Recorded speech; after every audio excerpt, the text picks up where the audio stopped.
मेरे अजीज़ों, pastor Waqas Aleem David की जानिब से आज के दिन के लिए खुदावंद यीशु मसीह का आपसे बाबरकत वादा।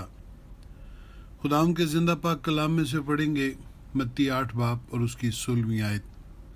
कलाम खुदा में यूँ लिखा है, जब शाम हुई तो उसके पास बहुत से लोगों को लाए जिनमें बदरूहें थीं।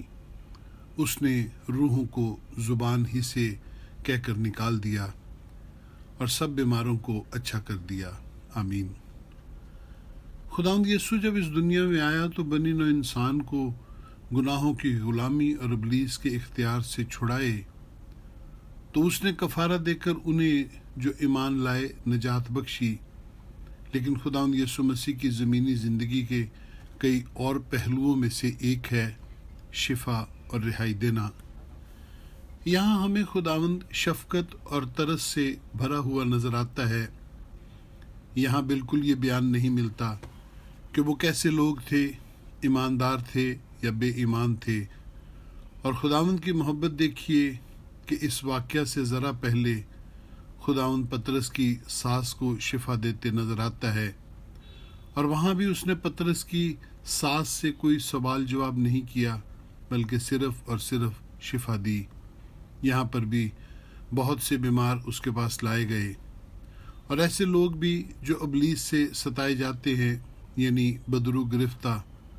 उस दौर में भी लोग हकीमों और डॉक्टरों के सताए हुए थे, जैसे कि हम उस औरत को देखते हैं जिसे 12 बरस से खून जारी था और वो सब कुछ हकीमों से इलाज कराने में खर्च कर चुकी थी।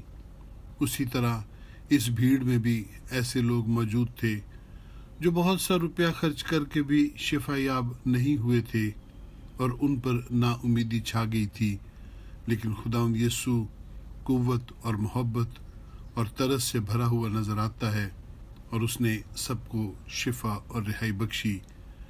मेरे अजीज़ों, आज भी खुदावंद कुव्वत और तरस और मोहब्बत से भरा हुआ इंतज़ार करता है कि बीमार उसके पास आए ताकि शिफा पाए और बदरू गिरफ्ता रिहाई।